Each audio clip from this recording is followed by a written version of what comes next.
We're seeing now communism is the greatest threat to our country, including, I believe this, you know, when I said it, I said, boy, that's pretty severe, but I think it's true.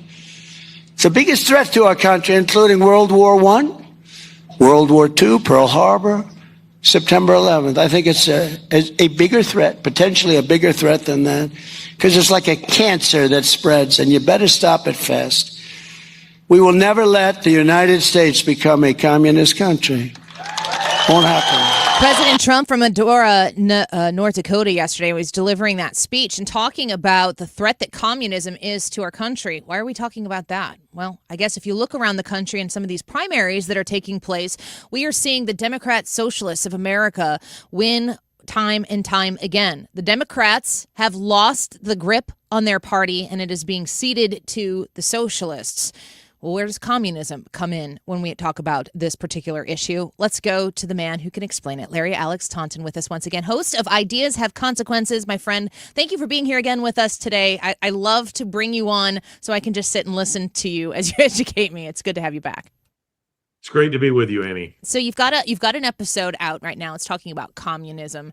What is the piece of this storyline that goes way deeper than whatever the political hit job is back and forth every day on the news and the punditry? How scary is communism? Trump says it's the scariest thing that's facing this country right now. Yeah, you know, I think it's right there with Islam. I think I'm not sure which one I would put ahead because they're both working together. But it's certainly a great threat to this country. And I think the real untold story here, Annie. I'm older than you, but I was taught in school. We were educated in high school, middle school about communism, about its evils, about how it doesn't work, what it actually is, Karl Marx, all these kinds of things. And now you have a generation, according to the data, that shows that socialism, it polls well among millennials and especially among Gen Zers. So when, you mentioned at the beginning here that you were educated this way, you maybe having a few years on me. I was born in 1984. I'm 42 right now. I know communism bad. I was a Reagan baby, but I've been taught it. I don't have really a real life understanding and, experience of seeing it. Now, I've seen terrorism in my life. I was 17 years old when I watched planes fly into our buildings. So that's something I know. I didn't have to be taught it. I don't have to remember it. How much prosperity has existed in the United States of America in order for those people who haven't seen socialism and communism up front? How much prosperity has to exist for people to be able to dabble in the heart on your sleeve parts of socialism that lead into communism? Well, what's kind of fascinating, Annie, is that I was just in London, and I was there for research on my next book, which includes Karl Marx. There's a whole element that deals with Marx, and Marx lived in London for 34 years, and that's kind of it's sort of an under the radar sort of fact. Everyone sort of thinks of him as a Prussian, a German, but no, he was in London. And so he was moved from house to house, and there were a variety of places where he gave speeches. And so I decided to take Annie the Karl Marx walking tour. And I want to say from the outset, the guide, though himself a Marxist, possessing a PhD in Marxism, he was delightful. It was an interesting tour, but it didn't take him long to begin to realize I wasn't your average tourist. So I was. Who is this guy? So I was thinking that the composition of this tour would be people who are just kind of interested, like, yeah, let's take that, and then let's take the Charles Dickens walk, or whatever.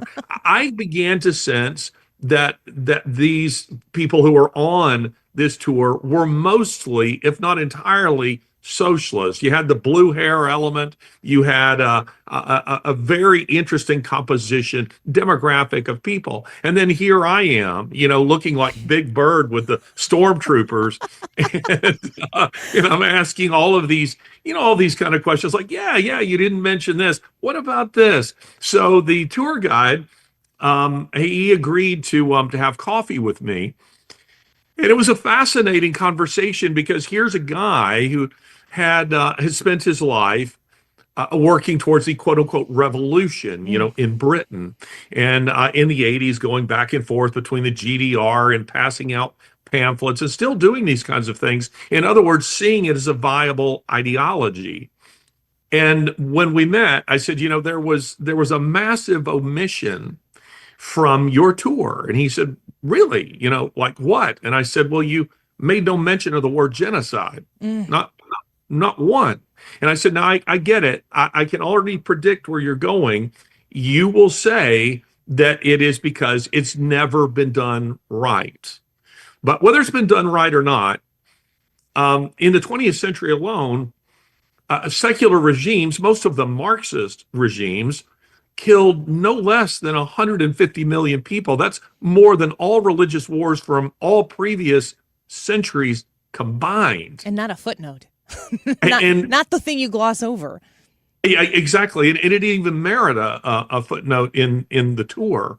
But you see, this is the way socialists present it. It is a godless attempt at heaven on earth. I love the way Dostoevsky puts it in The Brothers Karamazov. He says it's not the Tower of Babel to mount heaven, but to bring heaven down to earth.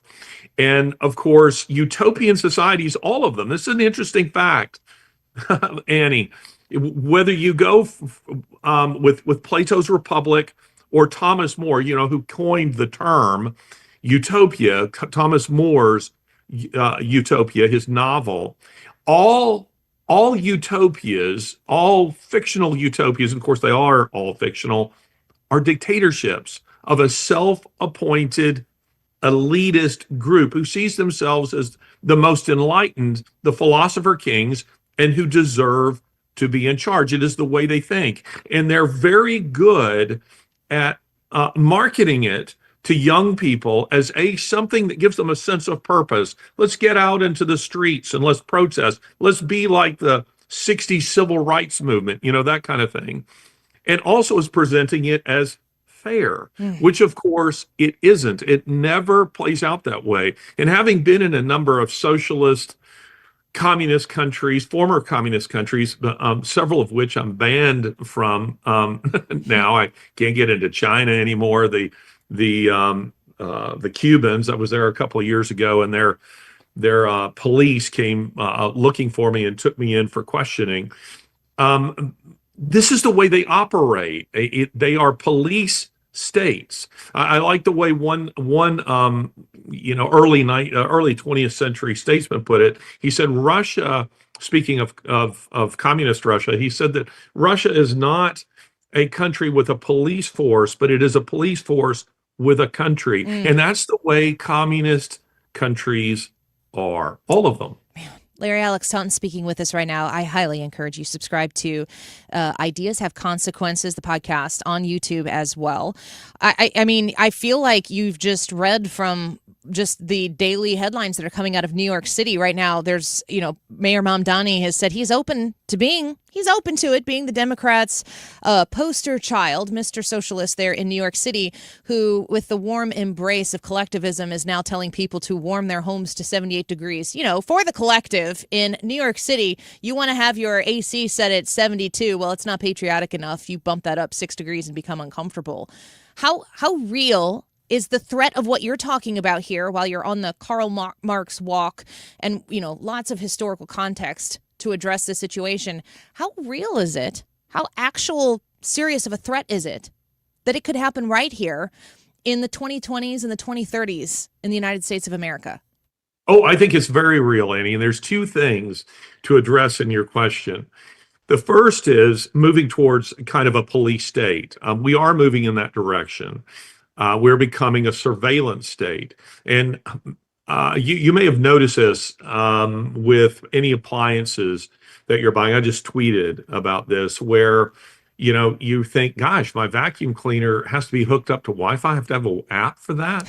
I had a new thermostat installed, and immediately there was a big push for me to have an app for it. And I said, I don't want it. And he said, but hey, you can control it remotely? And I said, yeah. And for the last, several decades, I just get up and I walk right over there and I punch it in.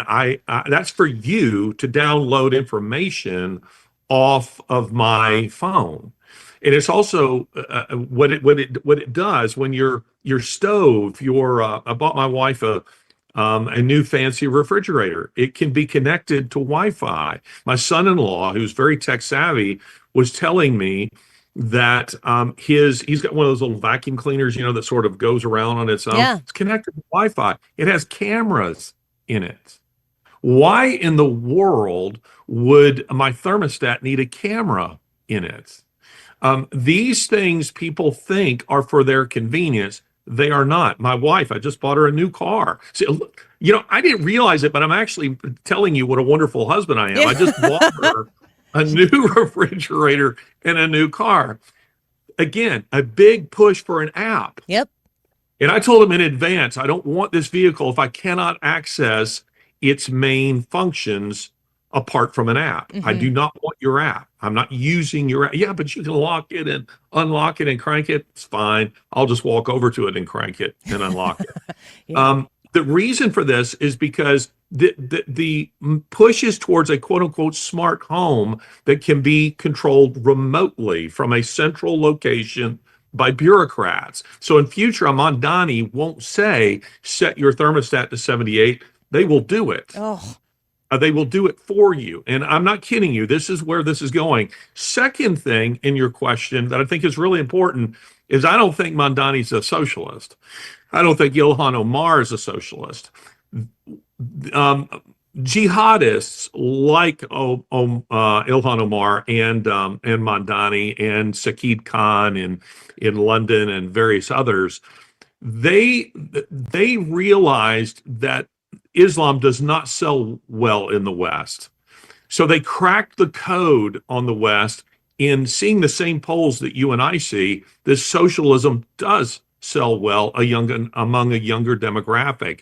And so while there are genuine communist socialists on their staffs, these individuals that we're talking about, and say somebody like, AOC, these are actually jihadists who are using socialism as a Trojan horse to penetrate the American political system. So Muslims have realized that is the pathway to power in the West. But at the end of the day, I don't think he's actually a socialist.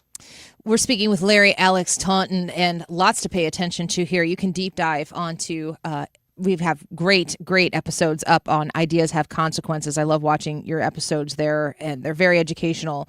I do want to shift. I want to shift here to a topic that I was reading, something you wrote here, and it's about this Texas law that's going to have the Bible be in classrooms. And, I've been listening to the shrieking of the left for quite some time about not banning books. Books aren't dangerous. There appears to be one book that they do believe is dangerous, and it appears to be the Holy Scripture of the Bible. Talk to me about what your reaction is to this effort to get the Bible in literature context into classrooms in Texas, and why the left is so nervous about it. Well, it's actually kind of funny to me. I mean, as as someone with an academic background and as a former educator, teaching in an elite preparatory school and at the university level when I was a graduate student, the Bible is, as I put it, it's the prequel to everything in the West. If you are to have any hope of understanding Shakespeare, you have to have at least some basic working knowledge of the Bible. Try to understand even, say, the title to Faulkner's great novel, Absalom. What does that mean? How about A Christmas Carol? Can you really unpack A Christmas Carol without the framework of a biblical worldview? The point isn't that you have to believe it.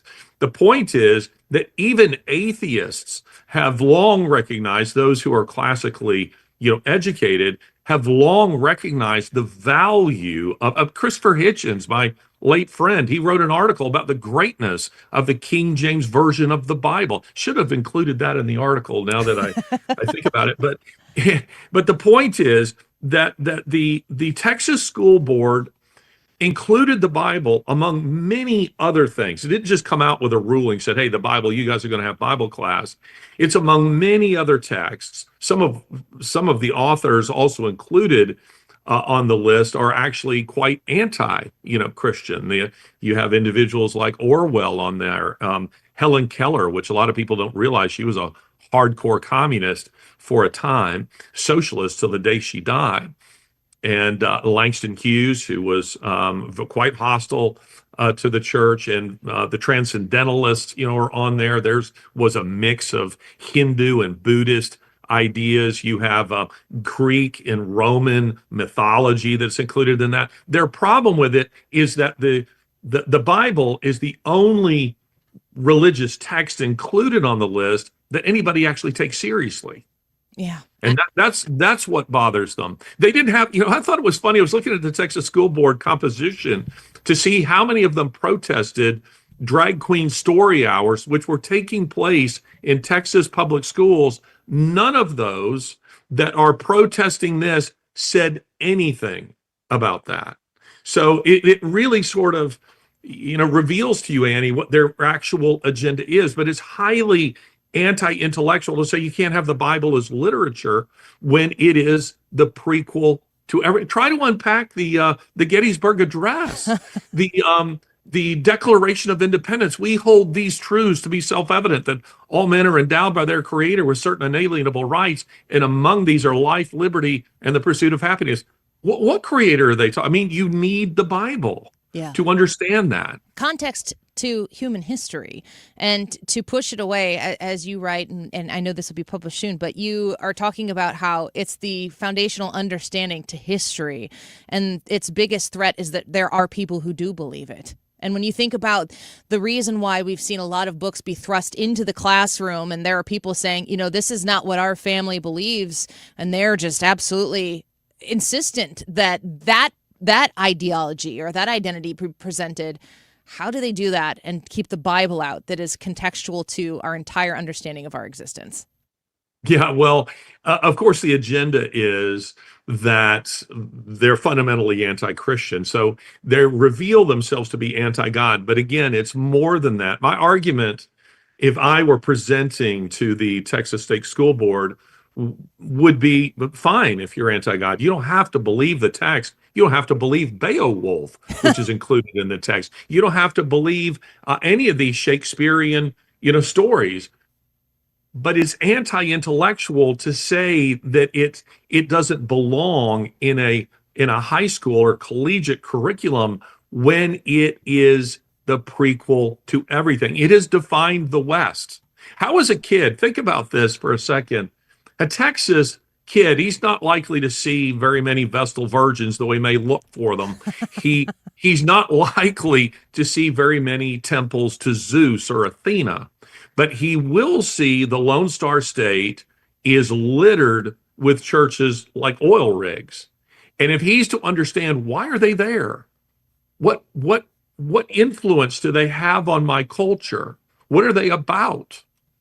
It all starts with a reading of the Bible. And I've always found, teaching again in a hyper-secular preparatory school, and I do mean hyper-secular. I mean, we're talking like the late 90s, early 2000s, where they already had a GLSEN group, a Gay, Lesbian, Straight Education Network group for kids, middle school kids. I was requiring my students in my Western Civilization course to read sections of the Bible. And I was waiting for what I call collectively the blue hairs, which was mostly in fact, I think it was entirely a group of hens, a group of Karens, who I was waiting for them to get upset because I knew that they didn't have the intellectual firepower to defend their point of view. And so when they went to the headmaster complaining, he's requiring students to read the Bible, I was like, yes, this is the fight I want. Let's go. Yes. And I simply made the point to him that the Bible, and again, he was an agnostic. He would say he was Catholic, but I knew that he didn't believe that there was actually, that the biblical God didn't actually exist.